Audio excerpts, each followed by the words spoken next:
à tous, j'espère que vous allez bien. C'est Maëlys alias des mailles et des aiguilles. On se retrouve aujourd'hui pour un épisode 100% tricot. Il me semble que ça sera le 45e épisode de cette chaîne. Donc je suis super contente, j'arrive à me tenir au rythme que j'avais décidé un petit peu de mettre en place, à savoir un épisode par mois. Donc on est bon, j'espère que je vais pouvoir m'y tenir jusqu'à la fin de l'année. Aujourd'hui, comme je vous l'ai dit, du coup on va parler uniquement de tricot, on va parler de 2 projets terminés, d'un projet en cours, d'un projet à venir. Et ça sera déjà pas mal. Je suis pas certaine que ça soit un gros épisode, mais bon, j'avais que ce moment là pour le tourner, donc on va faire comme ça. On parlera également du Knit It qui arrive très prochainement, et puis on parlera un petit peu du tricoté de Bourg-en-Bresse qui a eu lieu hier soir, donc le 17. J'avais prévu de vous faire un petit vlog, mais finalement j'ai pas forcément beaucoup filmé, donc du coup ça va se terminer en petit épisode bonus à la fin du podcast. Comme ça au moins j'aurais pas filmé les quelques rushs pour rien, et en même temps j'aurais quand même un petit peu partagé. Faut juste que je me tienne à filmer pendant les tricotés, et c'est vrai que j'y pense absolument pas. Mais on en reparle à la fin de cet épisode. Et ben on va commencer sans plus attendre par les projets terminés, et je vais vous parler de ce que je porte en premier. Puisque c'est également un projet terminé, comme ça on fait d'une pierre deux coups. Donc c'est le Posy Tank Top de Elong avec Anna, qui est un petit débardeur très mignon que j'ai tricoté et que j'ai fini il n'y a pas si longtemps que ça, à la fin de l'été je crois.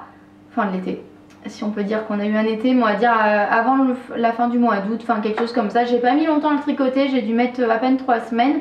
C'est un petit top qui est super sympa à réaliser. Je vous mettrai en incrustation une vidéo où je le porte avec un petit peu plus de recul, comme ça vous pourrez voir ce qu'il donne porter. Parce que là c'est vrai que je suis un peu bloquée par la porte qu'il y a derrière. Mais c'est un tricot que l'on commence donc par le bas, à ce niveau là où on fait la petite dentelle. Ensuite on tricote donc tout ça en rond, bien évidemment. On tricote en rond jusqu'au niveau des emmanchures. Et arrivé au niveau des emmanchures, on sépare pour passer en aller-retour, et on tricote un premier triangle, l'autre triangle, pareil pour le dos, et on finit avec des I-cords sur chaque triangle. Et puis voilà, une fois qu'on rabat les mailles au bout des 4 triangles, au bout des 4 I-cords qui sont au bout des 4 triangles, et on a terminé. Il ne reste plus qu'à nouer le petit top, et voilà. Donc très sympa à tricoter. J'ai tricoté la taille 100, mon échantillon correspondait, je l'ai tricoté en 3,5, donc j'aime beaucoup le rendu du tissu. C'est fluide, c'est léger, mais c'est pas trop ajouré, donc ça j'aime beaucoup. Je me suis fait une petite frayeur au début, parce que quand je fermais, en fait j'avais fait les nœuds des bretelles à vraiment la moitié. J'avais laissé beaucoup plus d'espace, et en fait il était hyper échancré, il descendait très bas. Donc en fait au fur et à mesure j'ai resserré, et là je suis au maximum, donc j'ai resserré, j'ai fait le nœud vraiment au tout début, là où il y a vraiment la fin de la pointe du triangle. Et finalement il tombe assez bien. Mais voilà, sachez que moi j'ai dû vraiment le serrer au maximum. Voilà, il est pas trop échancré, puisque du coup là on cache le soutien-gorge. Pareil de ce côté, pareil dans le dos. Et les bretelles tombent vraiment pile sur la bretelle du soutien-gorge, donc c'est pas mal. C'est sûr qu'on voit un petit peu, mais Anna dans son modèle prévoit une variante au niveau des bretelles, justement des finitions des bretelles. On peut faire des bretelles larges qui là pour le coup couvrent complètement les bretelles de soutien-gorge, si c'est quelque chose qui dérange. Mais pour moi en tout cas ça tombe au même endroit, donc je trouve que c'est pas gênant. Voilà pour ce petit top. Au niveau de la laine utilisée, je vous en ai beaucoup parlé récemment. Alors attendez, je vais défaire la pelote. C'est de la laine donc DMC Natural Linen, comme ceci. D'ailleurs j'espère que ça a bien fait le focus parce que je me suis rendu compte dans les épisodes précédents que c'était assez aléatoire. Des fois on voyait, des fois on voyait pas, des fois c'était flou, enfin bon. Je vais essayer de faire attention à ça parce que c'est pas forcément agréable pour vous. Et puis moi en fait je m'en rends compte une fois que j'ai tout rangé et que je suis passée au montage. Donc en fait ouais, j'ai un peu pas la flemme, mais je me dis ça va pas être dans le même décor, ça va pas être filmé au même moment, etc. Donc c'est un petit peu différent. Donc je prends pas le temps de refilmer des petits bouts de vidéo pour pouvoir vous inclure. Mais voilà. Donc j'espère que ce coup-ci ça sera bon. C'est le coloris numéro 3.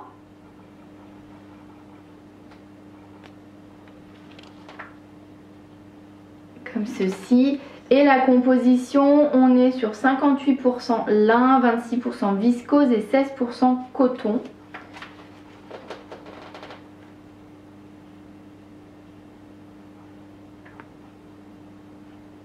Donc je vous ai déjà expliqué que cette fibre... Ah, nous avons la visite du chat, 2 petites secondes. Elle est bien mignonne. Bah oui mon chat. Est-ce que tu veux venir faire un coucou mon minou? Fais un coucou, après je te laisse manger. Regarde. Fais un petit coucou à la caméra, à maman. Regarde. Coucou. J'ai beaucoup grossi depuis la dernière fois que vous m'avez vu. Hein? Allez, va. Oui, et puis Glam qui est jalouse, du coup, allez, viens faire ton coucou aussi, viens. Viens. Allez, ma grosse. Viens. Viens voir maman. Allez, oui, viens. Oui, t'as le droit, viens. Non, tu veux pas? Bon, Glam elle fait sa timide aujourd'hui, elle veut pas. Ouais. Du coup elle est venue réclamer 2-3 caresses au passage. Petit intermède d'animaux terminé. Pour combien de temps je ne sais pas, parce que vous entendez peut-être le chat qui est en train de manger ses croquettes juste à côté de l'appareil évidemment.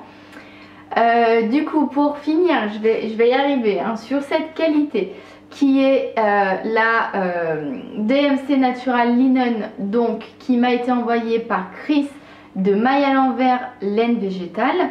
Et donc elle m'avait été envoyée dans le cadre d'une collaboration pour laquelle j'avais tricoté le top, le Koto Candy top de Lil Larson. Et du coup je vous mets à chaque fois les photos et de manière générale tout ce dont je parle figure dans la barre d'infos. Vous pouvez dérouler cette barre d'infos et vous avez tous les liens de tout ce dont j'ai parlé durant l'épisode. Et du coup, au moment où on échangeait pour créer cette collaboration, j'avais du mal à me décider sur la couleur. J'avais fini par trancher sur le rose, le coloris 04 que je vous ai présenté à l'occasion de ce top. Et voilà. Et du coup, ce qui s'est passé, c'est que voilà, elle me disait avec quel coloris tu hésites. Donc je lui avais parlé de celui-ci. Le coloris 03 qui est un beige lumineux comme je vous le dis à chaque fois, mais c'est vraiment comme ça que je le caractérise. Et bon voilà, une fois que j'avais tranché, elle m'a dit ok, pas de souci. Et en fait quand j'ai reçu le colis et que j'ai ouvert pour découvrir le contenu, et j'ai vu qu'elle m'avait mis les deux quantités dans les deux coloris, comme ça j'avais l'embarras du choix. Donc voilà, donc ça c'est grâce à Chris donc de Maille à l'envers laine végétale que j'ai pu découvrir cette qualité et j'en suis vraiment ravie puisque au début j'avais un petit peu peur. Elle est hyper, je sais pas comment vous la décrire, à chaque fois je galère pour vous trouver les adjectifs qui vont bien, mais c'est une qualité qui est pas rêche, pas sèche, mais qui est pas douce. Je sais pas si ça vous aide bien, mais voilà comment je la décrirais. Elle n'est pas ultra douce de prime abord, mais elle fait pas rustique non plus. Et elle fait assez fine finalement en épaisseur et j'avais peur un petit peu que ce soit trop fin pour les modèles que je voulais faire. Mais j'ai échantillonné, j'ai bloqué mon échantillon, patati patata, tout tombait nickel. Donc je me suis lancée. Et j'ai bien fait du coup parce que je me suis aperçue après le blocage d'un projet complet que quand j'ai mis le projet dans l'eau, en fait c'est ressorti vraiment, l'eau est ressortie vraiment sale, donc je pense qu'il y avait de l'huile de filage à l'intérieur Et mon projet, le point s'est lissé, enfin que ce soit sur les deux, hein, je l'ai vérifié par 2 fois. Les points se sont lissés, le projet a bien pris comment dire, l'ampleur qu'il devait prendre, enfin bon bref. Voilà, enfin bon, il n'y avait aucun souci là-dessus. Et finalement, une fois porté, ce que je trouve que le rendu est un petit peu différent en pelote et une fois, on va dire en tissu, enfin voilà, vraiment tricoté, porté. C'est un fil qui est très frais, qui est très fluide, qui est très léger, donc qui ne tient vraiment pas chaud pour l'hiver, mais qui est vraiment pas désagréable à porter. Il pique pas, il est... c'est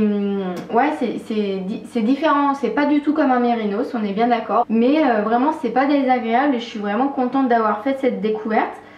Ça m'a pris un tout petit peu plus de 3 pelotes. Ce sont des pelotes de 50 grammes pour 150 mètres environ.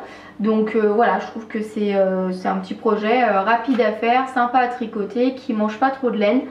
Donc c'est parfait. Dernière chose sur ce petit top, je me suis aperçue hier en fait pour aller au tricoter, je me suis dit bon bah il faisait bon l'après-midi, mais je savais qu'on allait rentrer le soir quand il faisait nuit, donc je me suis dit bah il va faire plus frais, ce qui est logique. Donc je cherchais un petit gilet à mettre avec et je me suis aperçue qu'il allait plutôt bien avec le gilet 13 KO de Longue avec Anna également. Alors attendez parce que du coup je l'ai pas fermé, je vais vous le passer. Ce sera plus simple. Hop, donc le gilet 13 KO comme ceci. Donc j'aime plutôt le rendu parce que finalement il tombe à la même hauteur, à quelque chose près les deux. Et puis bah soit si on a vraiment froid on peut le porter fermé avec le haut du gilet qui cache hop, le cou. Sinon je m'étais dit que c'était sympa de le porter avec un col en V juste en boutonnant les 2 boutons intermédiaires du coup. Et voilà, que c'était aussi assez sympa. Voilà, et je crois que je vous ai tout dit à propos de ce top. On va pouvoir passer au projet terminé suivant. Donc le projet terminé suivant, ce sont des chaussettes. Parce que ça faisait très longtemps que je ne vous avais pas parlé de chaussettes par ici, n'est-ce pas? Ce sont les chaussettes, les Two Color Socks de Rory Locatelli que j'avais en cours depuis un très long moment. Donc je vous montre, alors j'en ai mis une sur bloqueur et pas l'autre, comme ça je peux vous montrer un petit peu plus facilement. Du coup je vais vous parler du patron en premier puis je vous parlerai des laines juste après. Donc c'est un patron de chaussettes que l'on commence par les côtes. Par ici, hop, des côtes de 2 sur un certain nombre de rangs.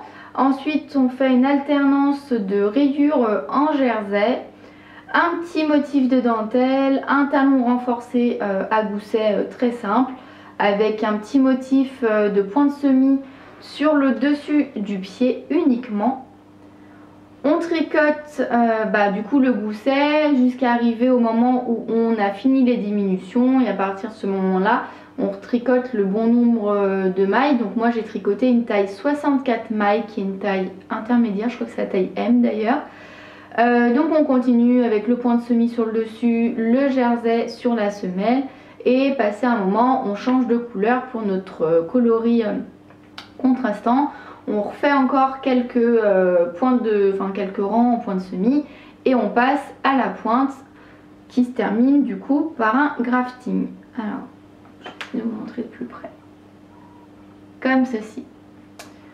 Voilà, donc ce sont des chaussettes très sympas à tricoter, on s'ennuie pas puisque du coup on a toujours quelque chose à faire, toujours un point qui change, un changement de couleur, etc.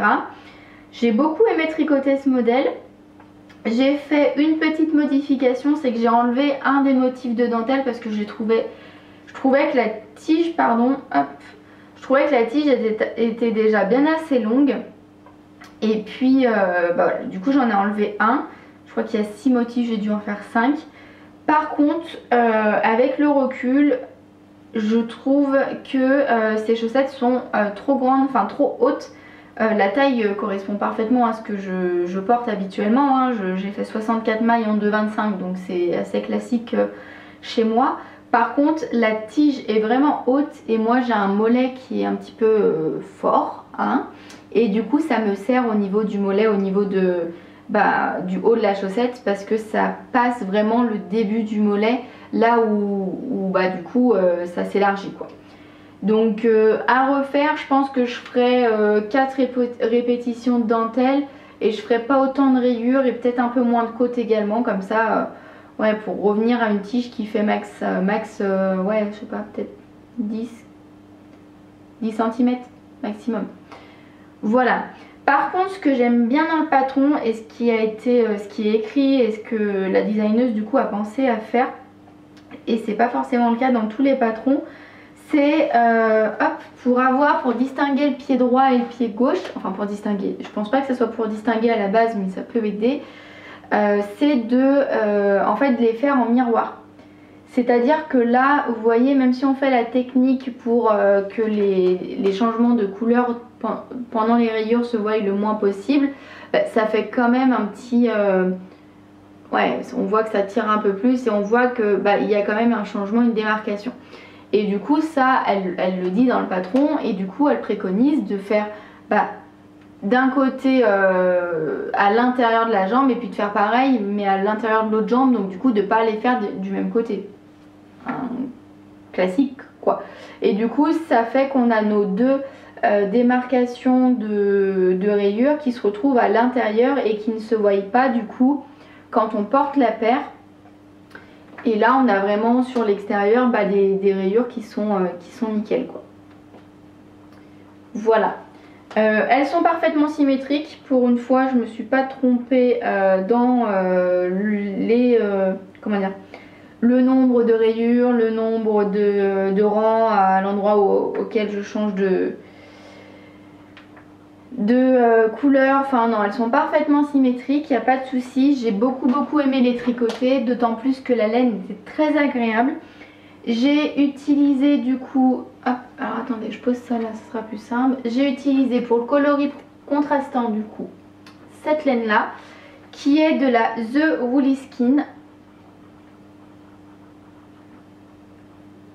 Voilà, c'est un kit initialement que j'avais, donc le kit Bonnie and Clyde, comme ceci, qui est vendu du coup avec un écheveau de 100 grammes de ce coloris là. Donc hop, ma plotte est un petit peu sans dessus-dessous. Un naturel avec quelques spécules bleu, moutarde, rouille, marron, jaune, très sympa. Comme ceci, et le mini qui l'accompagne, qui est un mini de 20 grammes, est un mini moutarde. Donc du coup je l'ai gardé et je voulais pas utiliser une grosse partie de cette pelote parce que j'avais un autre projet de chaussettes avec. Donc il faut que je calcule, mais normalement ça passe. Je voudrais faire les chaussettes Alice. Je vous mets pareil une petite photo ici comme d'habitude. C'est une paire de chaussettes qui a des petits froufrous en haut que je trouve très sympa. Et c'est plutôt à la mode en ce moment, donc dans des baskets et tout ça peut être cool. Voilà pour la première couleur. Pour la deuxième, du coup pour le coloris principal, j'ai utilisé, pardon, vous entendez peut-être le parquet qui grince. C'est un vieux parquet. Mais il grincera plus longtemps puisque c'est le dernier épisode dans ce décor. Je sais pas, oui je l'ai pas dit au début, mais on devrait déménager à la fin du mois. Donc là on est le samedi 18 septembre et on déménage, on a les clés de notre maison le 28 septembre. Donc on va déménager avant le 30 parce qu'il faut que le 30 on ait rendu notre appartement, notre petite maison. Voilà, donc du coup c'est le dernier. A priori je pense pas que j'aurai le temps de retourner un épisode avant le départ, surtout que là plus ça va, plus je suis dans les cartons, donc il y a de moins en moins de choses de sortie et moi j'ai essayé aussi de réduire tout ce que je faisais pour n'avoir que l'essentiel et que ça prenne pas trop de place. Bref, c'est pas l'objet du podcast. Mais toujours est-il que le deuxième coloris c'est de la Lily sur un fil, comme ceci. C'est de la Lil Bling, donc 75% Merino, 20% nylon, 5% Stellina. Et c'est le coloris Bambi. Donc c'est un coloris, je vous en ai déjà parlé, que j'aime beaucoup, qui m'avait été offert lors des vœux laineux de l'année dernière. Et du coup j'ai pu tester la qualité de laine à chaussettes avec de la Stellina de chez Lydie. Donc je suis très contente. Un marron nuancé, voilà, caramel, tout ce que j'aime. Pas très difficile de satisfaire la demoiselle quand on tape dans ces coloris là, hein. Commencez à me connaître. Et du coup ça en fait une paire que j'aime beaucoup. Je vais voir comment je les porte. Je pense que je vais les porter un petit peu boudinés sur la cheville, parce que du coup je pourrais pas les remonter vraiment en plein sur mon mollet, ça va me faire garrot et c'est pas forcément très agréable. À voir comment je me dépatouille. Sinon je m'étais dit au pire du pire, vu qu'il me reste quand même pas mal du coloris Bambi, je peux essayer d'enlever une partie des rayures, quitte à en laisser que 2 ou enfin l'équivalent de 4 rayures, du coup de 2 de chaque, et enlever tout ça en faisant un grafting. À voir. Je vais voir ce que je vais faire. Sinon je peux éventuellement aussi couper le tricot, reprendre à un certain endroit et donc retricoter avec ce que j'arriverai à récupérer des côtes, retricoter des côtes qui sont moins hautes pour essayer de gagner en hauteur, quoi. À voir. Il faut déjà que je les porte, que je voie comment j'arrive à me dépatouiller avec ce patron, parce que j'ai vraiment pas l'habitude d'avoir des chaussettes aussi hautes. Et puis le cas échéant, faire une petite modif pour pouvoir les porter parce que c'est vraiment des chaussettes qui sont très jolies, enfin moi que je trouve très jolies, que j'ai beaucoup aimé faire, avec de la très belle laine. Donc ça serait dommage qu'elle reste au fin fond d'une boîte à chaussettes, quoi. D'ailleurs, en parlant de boîte à chaussettes, je l'ai mis sur Instagram, mais je vais aller vous la chercher. Me revoilà. Donc oui, je disais, en parlant de boîte à chaussettes, ça faisait un moment que j'en cherchais une et j'ai enfin investi dans une boîte à chaussettes pour pouvoir ranger toutes mes paires tricotées à la main. Donc je l'ai trouvée chez Sauce Trend Green, je sais pas trop comment ça se prononce, les Sœurs Green à la Pardieu à Lyon. Comme ceci, c'est une fleur, c'est une boîte avec un motif floral sur le dessus à l'intérieur, et l'extérieur étant papier, enfin craft un petit peu. Donc vous allez voir que cette boîte est déjà bien pleine. Voilà.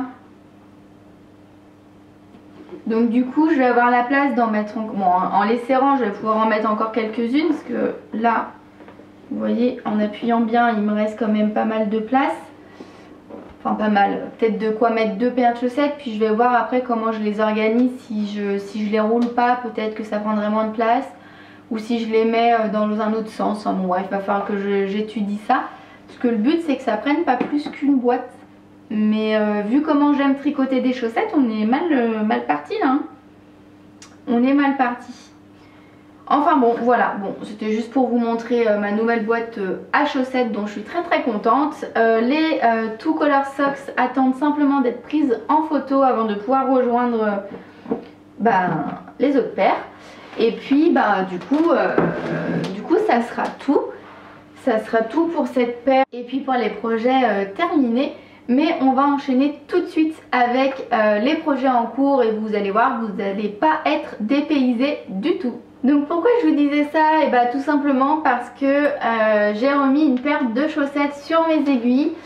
Donc je vous présente plus la pochette de chaussettes que ma tata m'a fait spécialement pour moi, avec mon petit pseudo floqué sur cette pochette. Donc ma tata, je vous l'ai déjà dit 50 000 fois, c'est Bulle de Passion sur les réseaux sociaux. À l'intérieur de cette pochette se trouve donc la nouvelle paire que j'ai montée, mais qui va être galère à vous montrer parce que j'ai fait un petit peu n'importe quoi. Je vais vous expliquer pourquoi.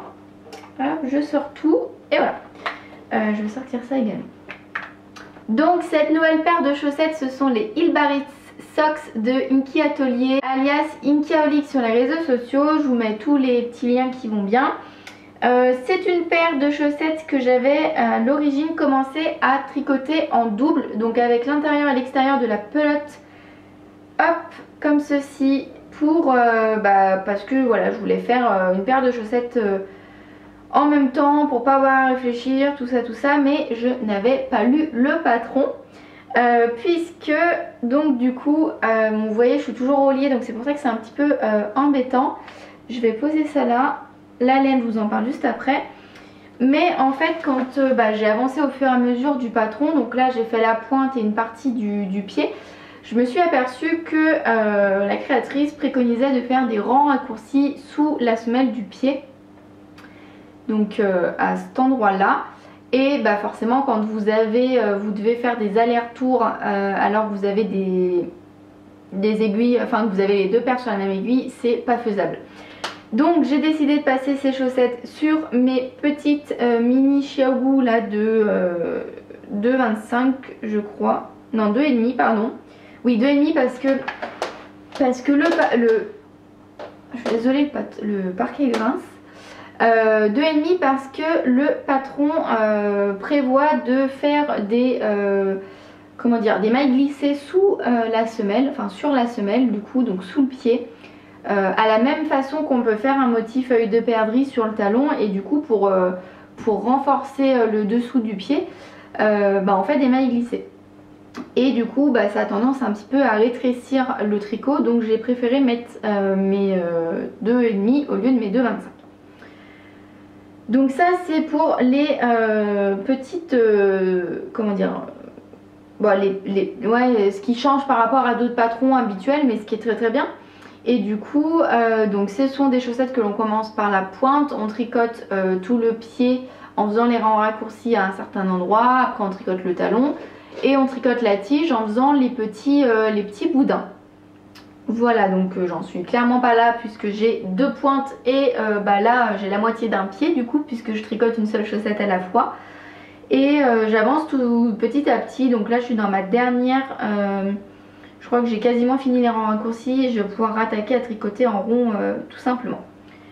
Pour la laine utilisée, je vais vous parler donc de la laine principale qui est de la Madame Guillotine Yarn. Donc je vous montre l'étiquette comme ceci, et le coloris c'est des mailles et des aiguilles. Hop, je vous remonte un petit peu de plus près. Vous avez la base donc de la BFL Socks comme ceci.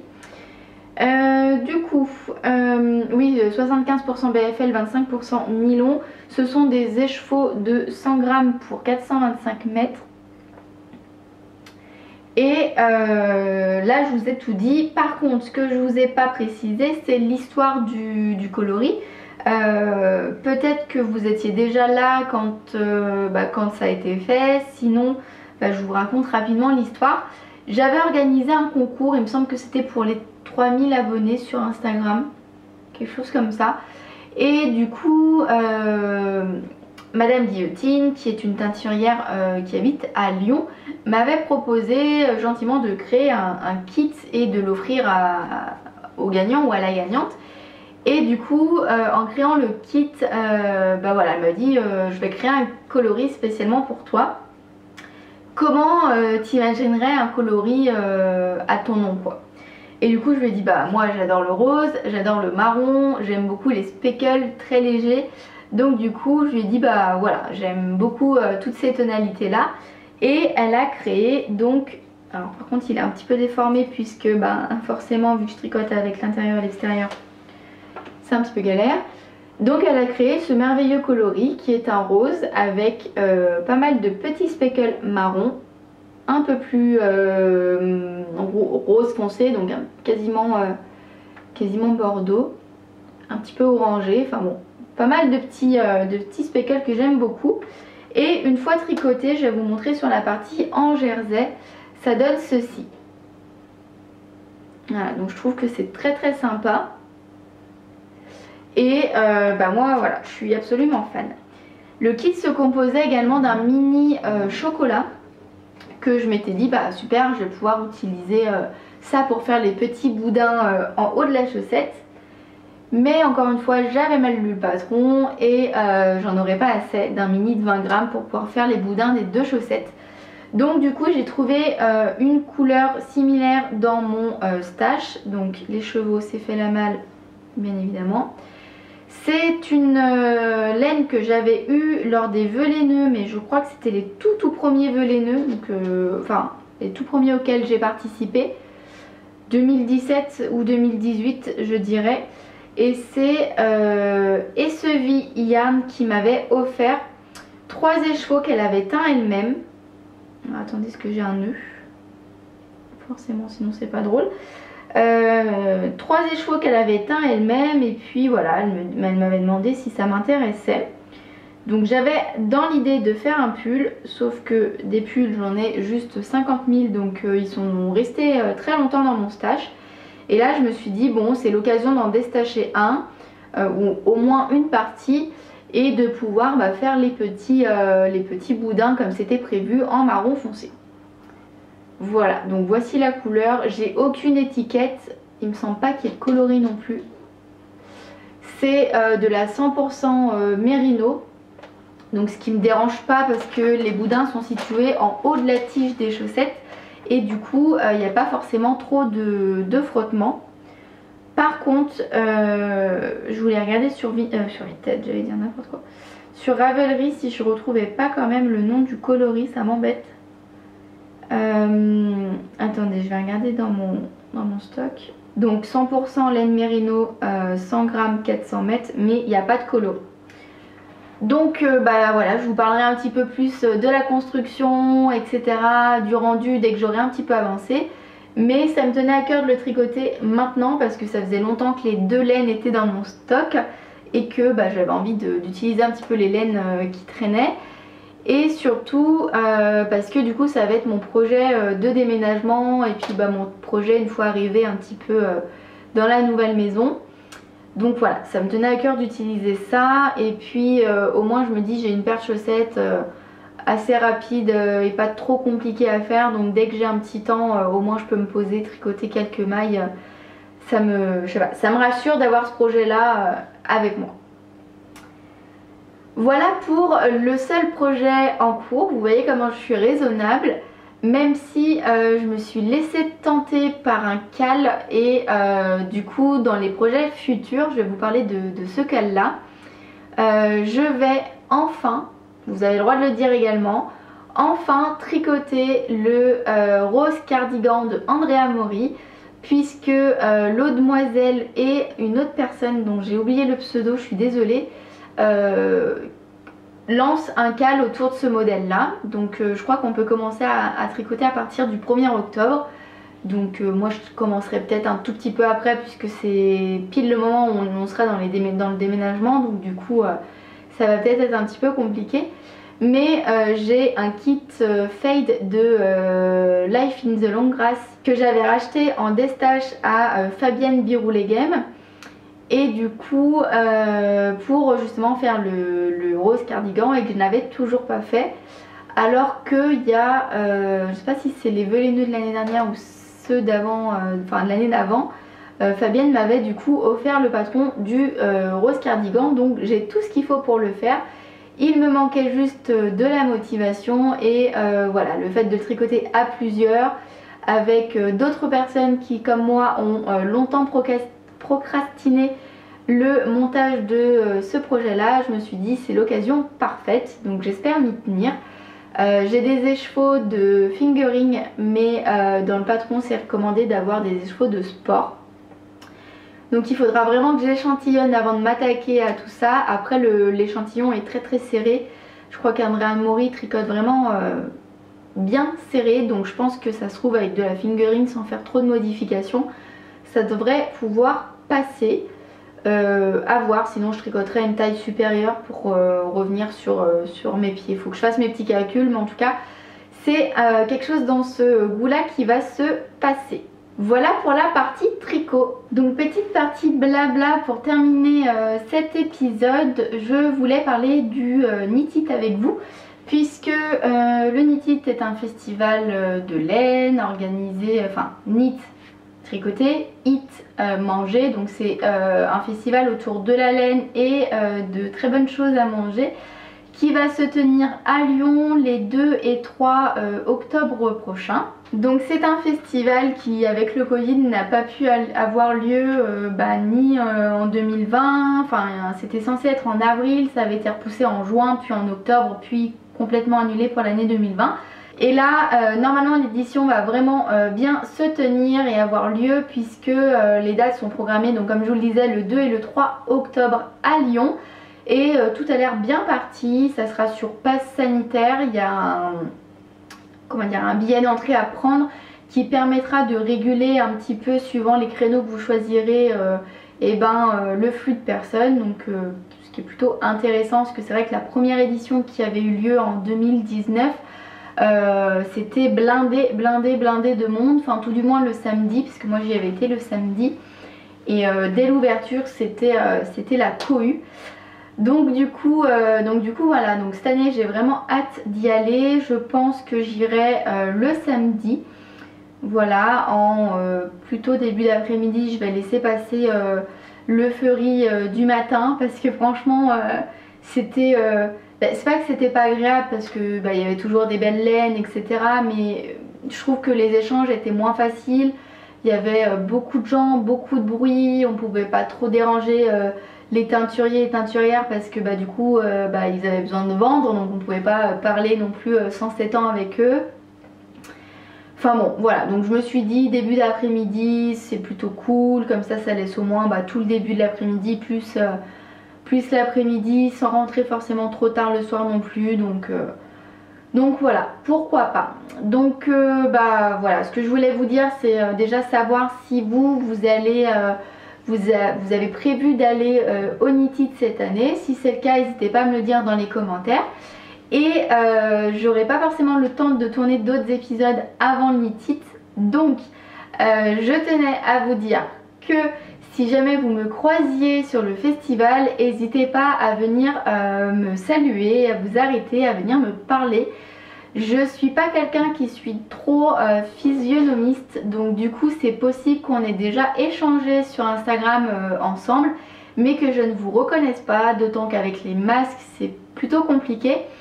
Donc voilà, n'hésitez pas, je ne mords pas, je suis plutôt timide en plus, donc voilà, mais une fois voilà, les peut-être 30 secondes du début, un petit peu les petits moments un peu gênants passés, après il n'y a aucun souci, j'échange avec grand plaisir avec tout le monde. Donc n'hésitez pas à venir me faire des petits coucous et tout. Si vous voulez prendre des photos c'est pareil, je suis pas du tout fermée à ça. Et puis j'espère qu'on pourra se poser, tricoter un petit peu avec les personnes présentes. Je sais pas comment ils ont prévu d'organiser ça cette année. Je sais qu'en 2019 il y avait un espace tricot mais qui était bondé, donc finalement on s'était retrouvé à tricoter dehors, mais il faisait pas trop mauvais, donc ça changeait, ça dérangeait pas.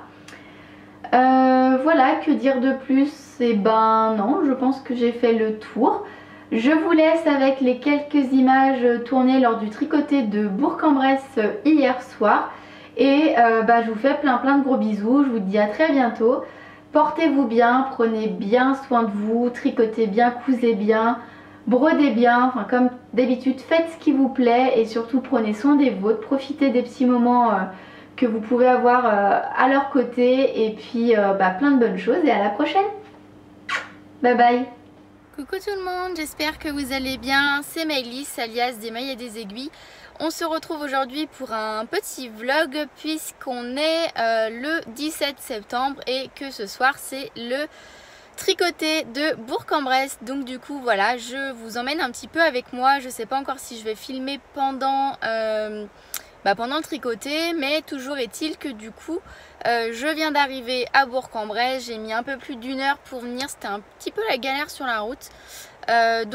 Voilà, je vais mettre mon ticket de parc-mètre et puis je vais rejoindre les filles parce que je crois qu'on va être que des filles ce soir au bar de la création à Bourg-en-Bresse. Donc je vous emmène un petit peu avec moi.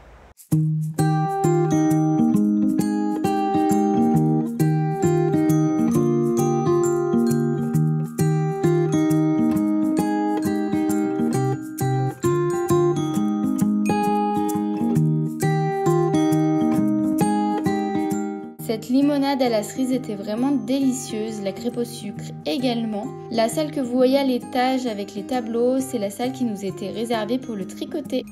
Recoucou, du coup là il est 20h42 très précisément, je viens de retrouver ma petite voiture. Et je vais rentrer à la maison, donc là je pense que je vais mettre un tout petit peu moins d'une heure, entre 50 minutes et 1 heure de route. Le tricoté s'est bien passé, on était 5, donc en tout petit comité. Après, Alix et son amie, son ancienne collègue qui est également une amie ont dû partir. Donc on s'est retrouvés à 3, mais c'est pas grave, on a continué de tricoter, de papoter. Et voilà, du coup on vient de terminer. Voilà, et écoutez, moi je vais reprendre ma petite route. Je fais plein de gros bisous aux filles qui étaient présentes, c'était très très sympa comme d'habitude. J'ai oublié de vous dire que j'avais découvert qu'il y avait un tricoté à Beaujeu, qui est une ville à peut-être, un village un petit peu plus grand que le mien par exemple, mais qui est à 10 minutes à peine de chez moi. Donc du coup, oups, j'ai mis mon doigt devant la caméra.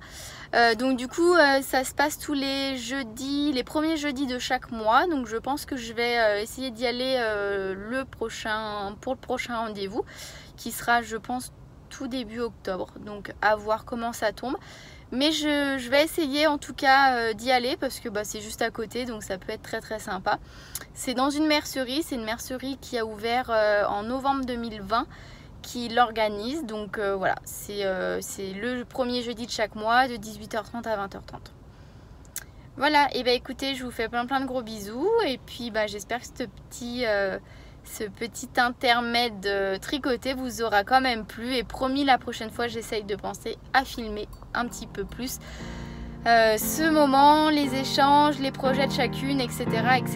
Je vous fais plein de gros bisous, bye bye.